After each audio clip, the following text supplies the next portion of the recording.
Olá, seja muito bem-vindo a mais uma aula de arte. Eu sou Anailson Mesquita, professor da Rede Estadual de Ensino, e hoje iremos falar um pouco sobre a história da coreografia, Essa aula que é específica para a primeira série do ensino médio, Então, vamos lá.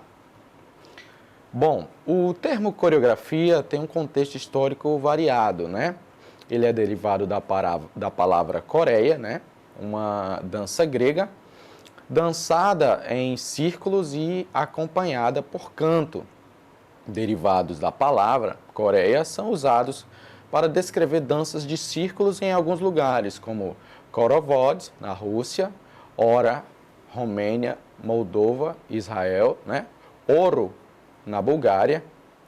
E Paracelsus usou o termo Coreia para descrever os movimentos físicos rápidos dos viajantes medievais, Raoul Feuillet e Pierre Belchamp usaram uma adaptação dessa palavra para descrever a notação da dança.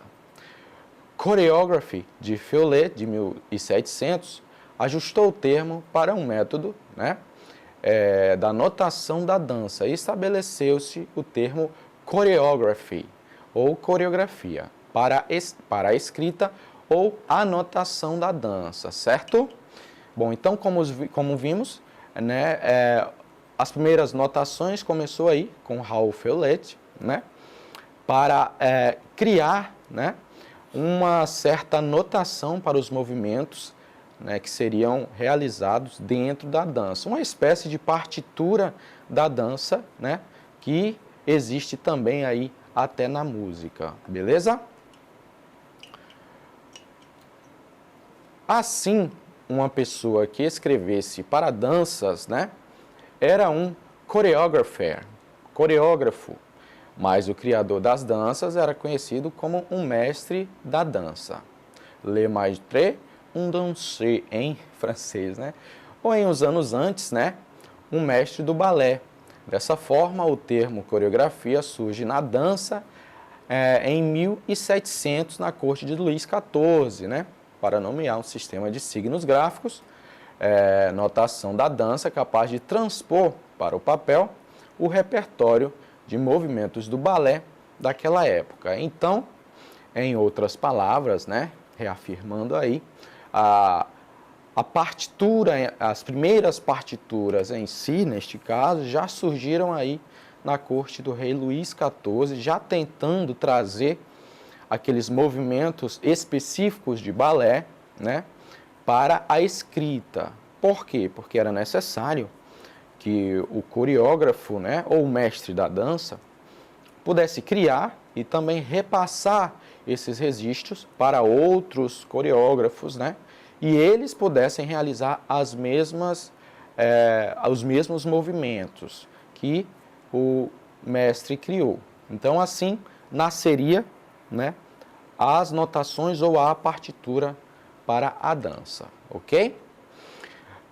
Seu criador, Raoul Auger Feuillet, mestre de balé, introduziu seu neologismo, que literalmente quer dizer a grafia do coro, que vem do grego, como a gente já falou, da palavra coreia, que é dança, e graphem, escrita, significando a arte de criar e compor uma dança, certo?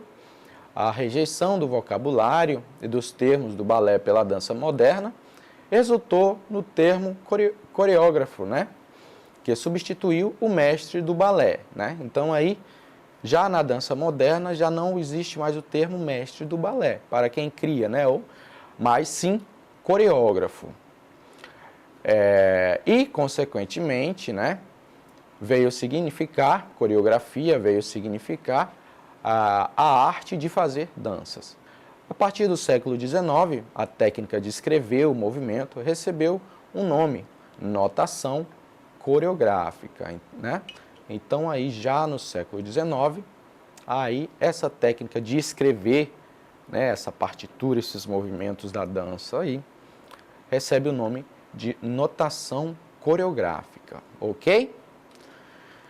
Bom, o termo coreografia, então, passou a significar a arte da composição da dança. E o coreógrafo, o profissional que coordena essa composição. Não se sabe ao certo como aconteceu a mudança no emprego do termo, né, coreografia, como sistema de notação para a estrutura de organização dos movimentos do corpo no tempo e no espaço. A hipótese provável é de que, como em outros casos, a marca coreografia tem assumido tamanha popularidade que substituiu o produto dança, né? Então, não se sabe ao certo como aconteceu essa mudança, né? Mas há de se pensar que talvez o termo coreografia tenha tomado tamanha proporção, principalmente na Europa, que, né, acabou se tomando conta dessa forma, né, para a nomenclatura geral do termo da notação dos movimentos da dança, né? Mas sabe-se, no entanto, que foi Serge Liffard quem publicou o Manifesto Coreográfico, tá, de 1935, onde coreografia aparecia em sua nova acepção, sua nova forma, né? Esse manifesto, seguindo a lógica de outros manifestos da época, em diferentes áreas da arte, não trazia uma sistemática de abordagem prática, e sim apresentava linhas gerais, tá? Nas quais a arte da dança deveria se pautar. Notação coreográfica, né?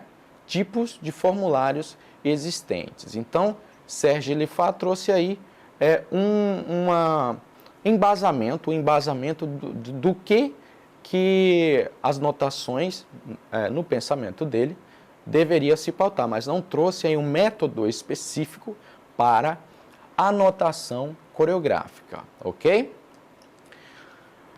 A notação coreográfica foi criada com o objetivo de registrar, né, os movimentos de uma dança através de símbolos, né?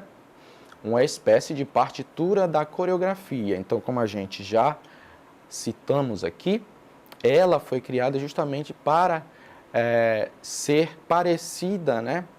Não para ser, mas para ser notada aí os movimentos de um coreógrafo, e essa criação pudesse ser, né, transmitidas ou reproduzida da mesma forma que foi criada por outros dançarinos, né? Aí entra aí que ela se parece com uma partitura também, né? Uma partitura no caso da dança, né? Bom, exemplos históricos podem ser dados, entre os quais a notação criada por Raoul Alger Feuillet, e Feuillet realizou a primeira tentativa, né, de notação de dança com sua coreografia ou arte de escrever a dança, né? Esse era o nome que ele dava para o ato de escrever, né? O sistema de Feuillet foi um instrumento de reprodução em larga escala das danças criadas pela burguesia francesa, né? O leitor, ciente do mecanismo de leitura, a tradução dos signos gráficos em movimentos, era capaz de reconstituir as danças realizadas por corpos da nobreza, né? E por ilustres bailarinos da Academia Real de Balé. Então, olha só, como na partitura existe um estudo específico, na partitura musical, que eu digo, existe um estudo específico, na partitura da notação coreográfica não é diferente, né? É necessário que o coreógrafo saiba, né, interpretar certos símbolos específicos para que ele possa reproduzir e passar também para os seus dançarinos, né? Então, é necessário aí, primeiro, que ele estude o método e a forma, porque alguns criadores, alguns coreógrafos, no caso, né, podem colocar alguma citação diferente ou símbolo diferente que é necessário ser estudado neste caso, beleza?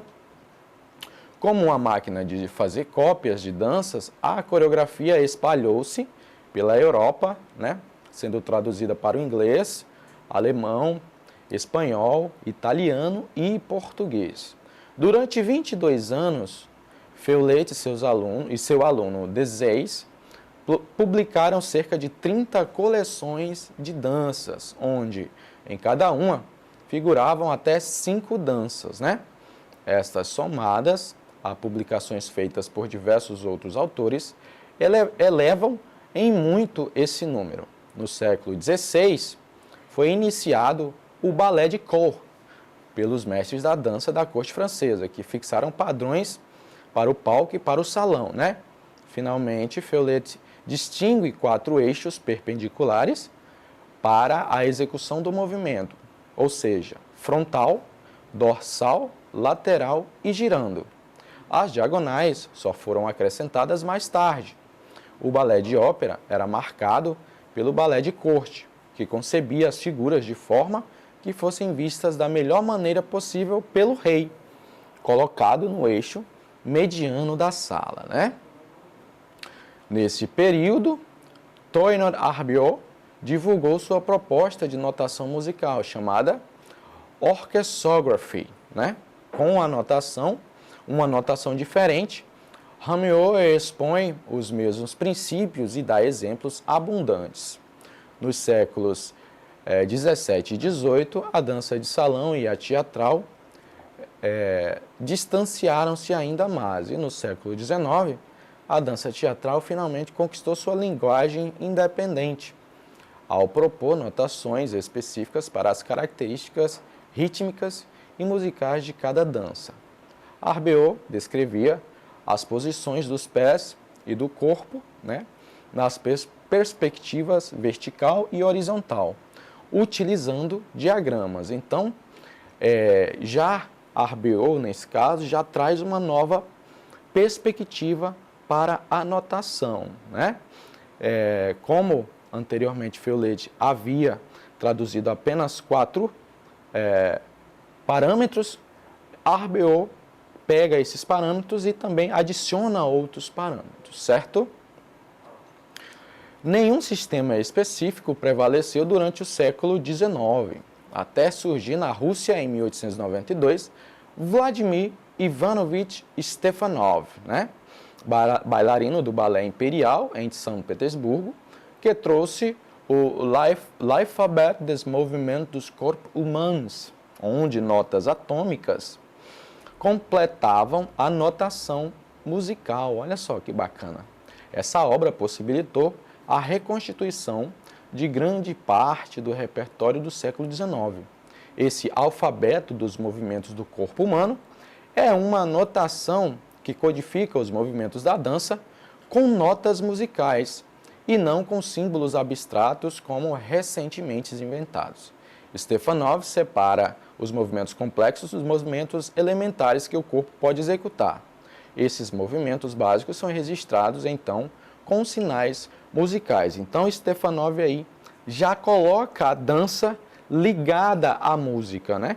E aí estabelece uma nova forma de notação musical, beleza? Bom, então essa foi a nossa introdução aí à história da coreografia, né? Tem muitas coisas que a gente pode ver, mas por hoje é só e nos vemos nas próximas aulas. Até mais!